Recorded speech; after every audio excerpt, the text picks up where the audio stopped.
Chapter 1. A week before the scheduled wedding, my fiancée, Chloe, made a significant investment in acquiring the rights to a novel. This novel was written by her former partner, Alex, and was said to be inspired by their past relationship. When questioned about this by the media, I responded, reconnecting with a past relationship is a unique situation. I wish them well. Later that evening, after the interview aired, Chloe contacted me. She expressed dissatisfaction with my comments and threatened to postpone the wedding unless I issued a clarification to the media. However, I had already decided that I no longer wished to proceed with the marriage. When Chloe invested in Alex's novel and hired a PR team to promote it, I read the book. It was a typical story about a teenage romance, similar to many others.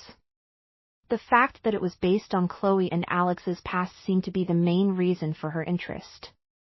With our wedding approaching, I attempted to contact Chloe, but her assistant answered my calls.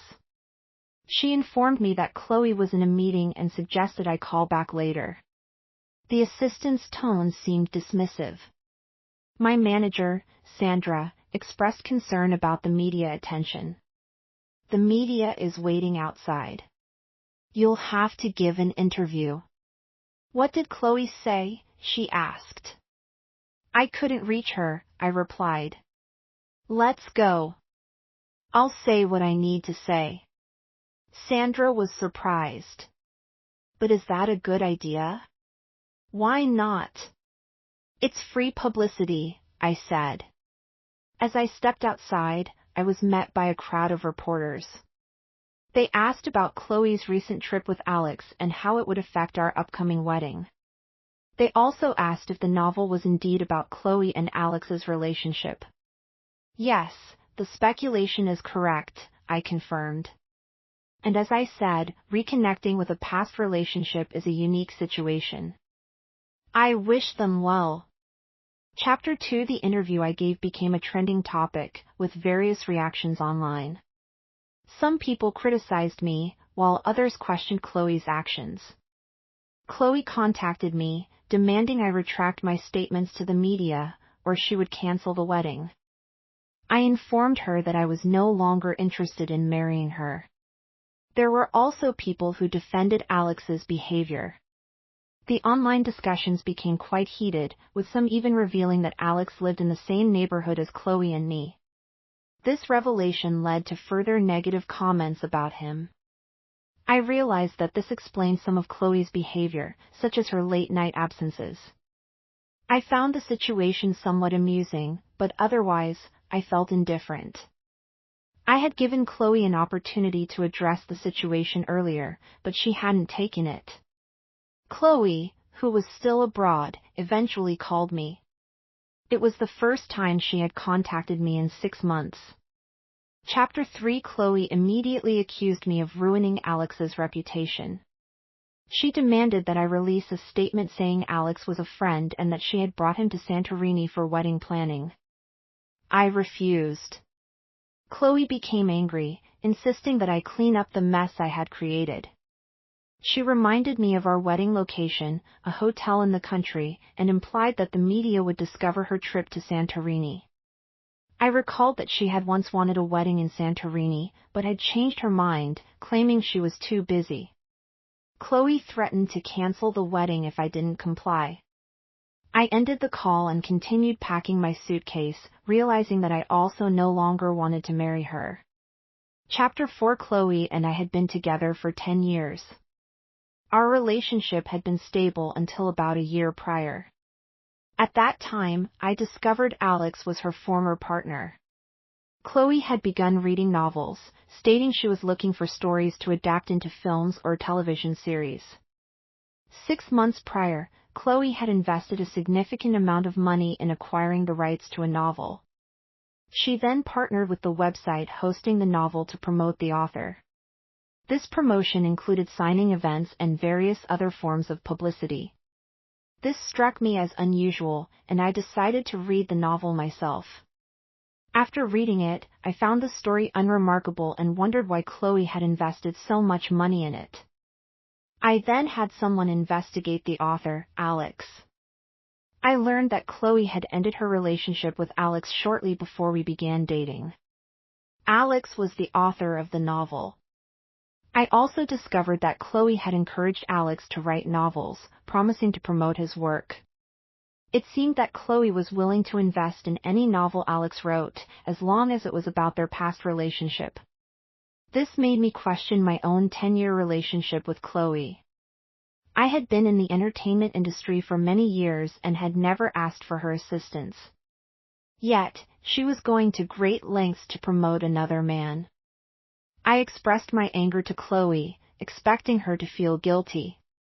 Instead, she accused me of being ungrateful and claimed that she was responsible for my success.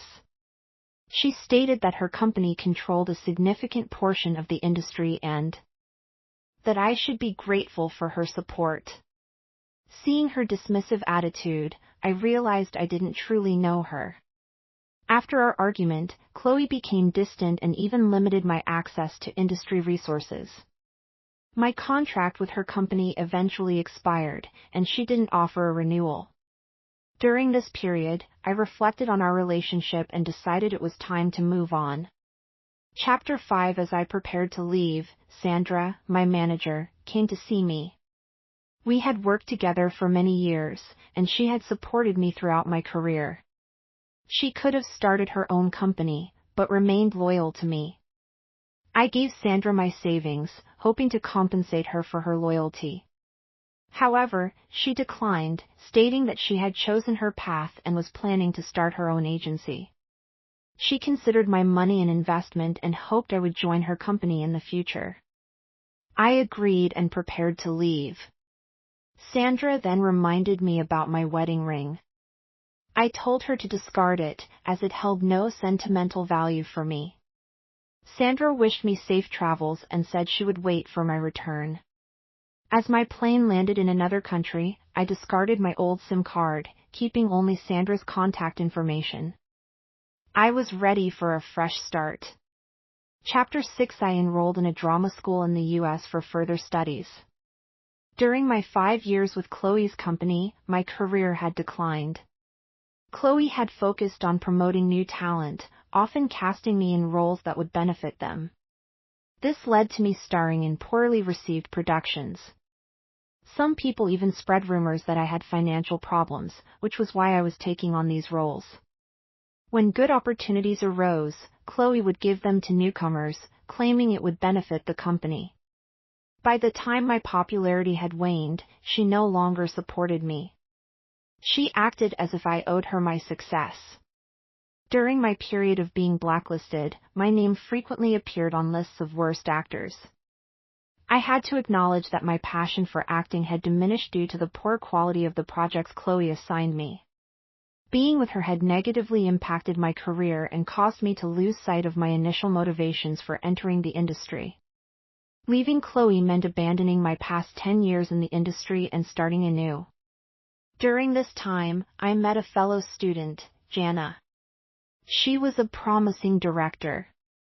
Her father was a well-known director whose films had received numerous awards. I met Jana by chance. Her father's films were considered significant in film history and were often used as material for analysis in our courses. Chapter 7. Jana and I began talking after a disagreement over seating. Since I was older and a foreign student, I usually sat in the back of the classroom. However, she also preferred not to sit in the front row. After a few instances of her preferred seat being occupied by me, she had to sit next to me. Eventually, she began arriving earlier to secure her seat. This led to a playful competition between us. We became better acquainted through this interaction. I asked her why she didn't sit in the front row, considering her father's films were often discussed in class. She became quiet and eventually said that her father's achievements were something she felt she couldn't surpass. I later learned that Jana felt pressured to live up to her father's success. He had retired from directing at a relatively young age, leaving her to follow in his footsteps. However, she struggled to achieve the same level of success, which led to feelings of pressure and even symptoms of depression.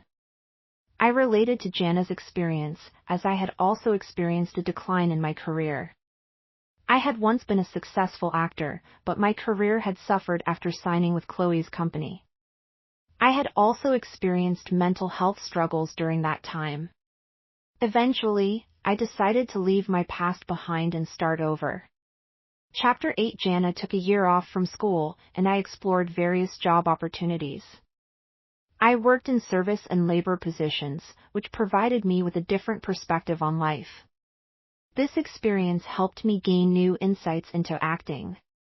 Upon Jana's return, she was inspired to create a short film, and she asked me to be the lead actor. The film was successful at several festivals, establishing Jana as a director. The success of the short film motivated Jana to work on her first feature film, and she again asked me to play the lead role. It was a challenging character, and we worked on the film for 3 years. The film was critically acclaimed, and Jana became a well-known director. At the age of 30, she achieved similar success to her father, and the media praised her as a late-blooming genius. My name also resurfaced in the public eye. Chapter 9. Jana's film was invited to a domestic film festival, and I received an invitation as well. After 5 years away, I decided to return to my home country. Upon our arrival, we were met with significant media and fan attention. A reporter asked about my cancelled wedding and whether I planned to reconnect with Chloe. Hearing her name surprised me, as I had cut ties with that part of my life. I had assumed Chloe had married Alex. I stated that I had no further relationship with Chloe and wished her and Alex well. I then asked the reporters to focus on the film. Later, Jana commented on my past fame and asked if I still had feelings for Chloe. Chapter 10. I had previously discussed my past with Chloe with Jana. She had asked what I would do if Chloe wanted to reconcile. Now, she asked if there was a chance of us getting back together. I told her I found the situation annoying, as I had expected Chloe and Alex to be together. I suspected Chloe might cause trouble during my visit, and my instincts proved correct. The next day, I encountered her at Sandra's agency. Chloe had changed significantly in 5 years. She appeared older and had gained weight. When we saw each other, we were both surprised. Chloe reacted first, calling my name, but then quickly left. I found the encounter strange. When I arrived at Sandra's office, she appeared angry, which I suspected was related to Chloe. Chapter 11. Sandra then told me about Chloe's actions over the past 5 years. After I left, Chloe had searched for me and then sent a message through Sandra, threatening to replace me at the wedding if I didn't return. Sandra, knowing my decision, didn't pass on the message. I asked if Chloe had gone through with the wedding. Chapter 11. Sandra then detailed Chloe's actions over the past 5 years. Chloe had searched for me and then sent a message through Sandra, threatening to replace me at the wedding.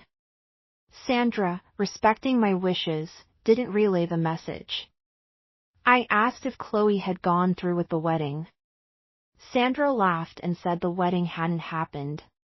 Chloe had claimed the trip with Alex was for wedding planning, but no one believed her. Chloe's company faced backlash, and her efforts to promote Alex were unsuccessful. The youth novel, initially with a limited audience, became a target for public scrutiny. Most people who read the novel agreed with my assessment: it was a mediocre romance. The public questioned its hype. The novel was even voted most overrated on several platforms. Alex's talent didn't match the expectations Chloe had set. Critics found the novel lacking, and some even noticed similarities to another web novel. Before Alex could address the relationship scandal, he faced plagiarism accusations.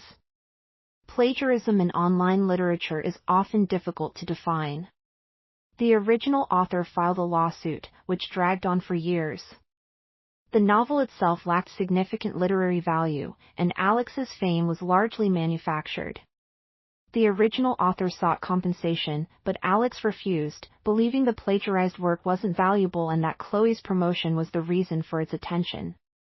This led to a prolonged legal battle, which frequently trended on social media. The public demanded an apology from Chloe and Alex. However, Chloe ignored the backlash and announced plans to adapt the novel into a film, causing further public outrage. Chapter 12. Chloe proceeded with the film adaptation, despite the criticism. The film, hastily produced, lacked quality. Despite casting popular actors, the audience criticized it, calling it garbage. The film performed poorly at the box office, resulting in financial losses for Chloe. Chloe had a performance contract with investors, and the film's failure meant she couldn't meet her targets. Shares in her company were divided, and Chloe was removed as CEO. Sandra explained that Chloe had sought me out because my recent film success had led her to claim I was still under her company's contract. When Sandra revealed I had signed with her agency, Chloe confronted her. Sandra warned me that Chloe might try to contact me again. As I left the company, Chloe was waiting for me. She wanted to talk. Chapter 13. We met at a tea house. Chloe apologized, claiming her relationship with Alex was a misunderstanding and that she never wanted to end our relationship. I remained silent. Chloe asked if there was a chance for us to reconcile. I observed her changed appearance and lack of confidence. Chloe explained that her lifestyle had affected her appearance. She also revealed that Alex had used her for fame and then resented her. I asked if she and Alex had been together after I left. Chapter 13. Chloe was taken aback. Then what do you want to hear? Obviously, I want to talk about the shares I still have in United Media. Chloe's expression changed. Did you really think I'd come here to rekindle our relationship? This is the only thing we have left to discuss. When I was at the peak of my career, Chloe signed me with a promise of 20% of United Media's shares. We had a supplementary agreement. I never received any dividends. Now it's time to get what's rightfully mine. Seeing her reaction, I told Chloe to prepare to compensate me for the unpaid dividends, or I would sue. Chapter 14. I learned that United Media was struggling financially. Shortly after leaving the tea house, I received a call from Sandra. Chloe's mother wanted to speak with me. I was curious to hear what she had to say. To my surprise, Chloe's mother suggested that Chloe and I get married, and that we forget about the shares. When I didn't respond, she became impatient. You're lucky she's not asking you for compensation for wasting her youth. You don't want a scandal about abandoning her, do you? I ended the call and asked Sandra to help me file a lawsuit against Chloe for the unpaid dividends, amounting to over 50 million yuan. This lawsuit brought our past issues back into the public eye. Chloe released a manipulated recording of our conversation, portraying herself as a heartbroken woman. However, the internet remembered her trip to Santorini with Alex, and photos of them staying in the same hotel suite surfaced. Chloe's plan backfired. Chapter 15. Chloe then posted our contract with United Media, claiming I had breached it by signing with another company. She threatened to sue me for damages equal to the unpaid dividends. Sandra responded with chat logs and recordings, proving that my contract had expired and that she had tried to negotiate a renewal with United's management, but was ignored. This put United Media's management in a negative light. An insider revealed that the delay in renewing my contract was due to an argument I had with Chloe over Alex. This revelation exposed Chloe's manipulative behavior. Chapter 16. After the court ruled against Chloe, she attempted to contact me, seeking to reconcile. However, I refused to meet with her. I believed her intentions were self-serving, as she likely saw my career resurgence as an opportunity. To pay the court-ordered sum, Chloe sold her house and some of her shares. Once the funds were transferred, I sold my remaining shares in United Media to the major shareholder. By the time Chloe became aware, she had lost her controlling stake in the company. United Media was subsequently renamed Fading Media and merged into the major shareholders conglomerate. Chloe, who had spent a decade building her company, was now an employee. Alex's situation also deteriorated. His public outburst led to online harassment of his girlfriend, who ended their relationship. 5 years prior, Alex had jeopardized my wedding. Now, he had lost his own. I ceased following their situations. Jana, after a period in the country, decided to return to the U.S. for further studies. On the day of her departure, she asked if I would work with her again. I agreed. Jana then made a personal request, which I did not immediately respond to. She left without looking back. I eventually gained her parents' approval, but that is a separate story.